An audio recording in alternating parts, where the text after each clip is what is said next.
Hi friends, ஒரு புது கதையோட சந்திக்கிறதுல எனக்கு ரொம்ப சந்தோஷம்.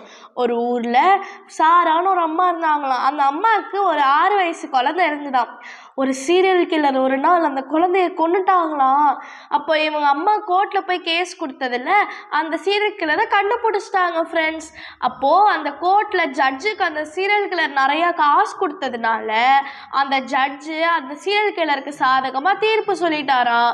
இந்த அம்மாவுக்கு மனசெல்லாம் உடஞ்சி போச்சான். வீட்டுக்கு போய் ஜெபம் பண்ணாங்களாம். ஏன் ஆண்டவர் இந்த நிலைமை, ஏன் எனக்கு நியாயம் கிடைக்கல அப்படின்னு ஆண்டவர்கிட்ட போய் ஜெபம் பண்ணாங்களாம். அப்போ ஆண்டவர் சொன்னாரா, நானே நீதியுள்ள நியாயாதிபதி, நான் உனக்கு நியாயம் செய்வேன் அப்படின்னாராம். அப்போ இவங்களும் ரொம்ப ஹாப்பியாக அந்த கடவுள் சொன்ன வார்த்தையை வச்சு ஜெபம் பண்ணிக்கிட்டே இருந்தாங்களாம். அப்போ ஒரு நாள் என்ன ஆச்சா, ஹாஸ்பிட்டலுக்கு லீவ் கேட்டுட்டு அன்னைக்கு ஃபாஸ்டிங் ப்ரேயரில் இருந்தாங்க சாரா.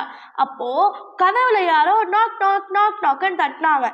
யாருன்னு போய் பார்த்தா, இந்த பொண்ணை ஒருத்தவங்க கொண்டு இருப்பான்ல, ஒரு சீரியல் கில்லர், அவன் வந்து நிற்கிறான் கதவு முன்னாடி.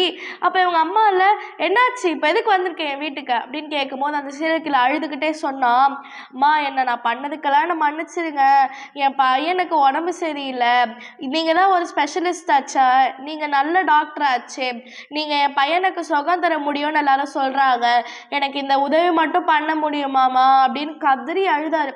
அப்போ இவங்க மனசில் ஒரு மாதிரி ஒரு ஃபீலிங் வந்தது ஃப்ரெண்ட்ஸ். என்னென்னா, என் புள்ளதான் இல்லை, அவங்க பிள்ளையாவது வாழ்ந்துட்டு போட்டோம் அப்படின்ட்டு, சரி வாங்க அப்படின்ட்டு காரை எடுத்துக்கிட்டு அவங்க வீட்டுக்கு போயிட்டு அந்த குழந்தைக்கு ஃபர்ஸ்ட் எய்ட்லாம் பார்த்து அதுக்கப்புறம் அந்த குழந்தைய ஹாஸ்பிட்டல் கூப்பிட்டு வந்து சர்ஜரிலாம் பண்ணி அந்த குழந்தைய சரியாக்கிட்டாங்களாம் ஃப்ரெண்ட்ஸ். அப்போது இந்த சீரியல் கில்லர் வந்து அந்த அம்மா காலில் விழுந்து, ரொம்ப நன்றி, என் வாழ்க்கையில் நீங்கள் ஒரு பெரிய ஹெல்ப் பண்ணியிருக்கீங்க, என் பிள்ளையை நீங்கள் காப்பாற்றிட்டீங்க அப்படின்னு சொல்லி அழுதாராம் ஃப்ரெண்ட்ஸ். அதுக்கப்புறமா அவரும் ஏசப்பாவோட அன்பை அறிஞ்சிக்கிட்டு சர்ச்சுக்கு வர ஆரம்பிச்சிட்டாராம்.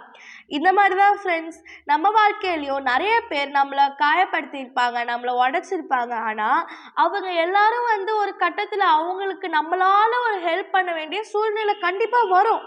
அது அந்த சூழ்நிலையில் நம்ம அவங்கள உதாசீனப்படுத்தாமல் அவங்களுக்கு தேவைப்படுற உதவியை நம்ம செய்யணும் ஃப்ரெண்ட்ஸ்.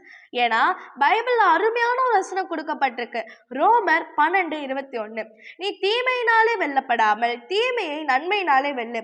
இங்கிலீஷில் சொல்கிறேன், do not be overcome by evil but overcome evil with good. இந்த மாதிரி தான் ஃப்ரெண்ட்ஸ், நம்ம கெட்ட விஷயங்களை நல்ல விஷயங்களை கொண்டு மேற்கொள்கிறதா கிறிஸ்தவ அன்பு.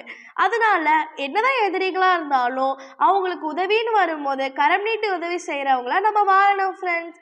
அதனால பகை வச்சுக்காதீங்க, எல்லார்கிட்டையும் பாசமாக இருங்க. பாய்.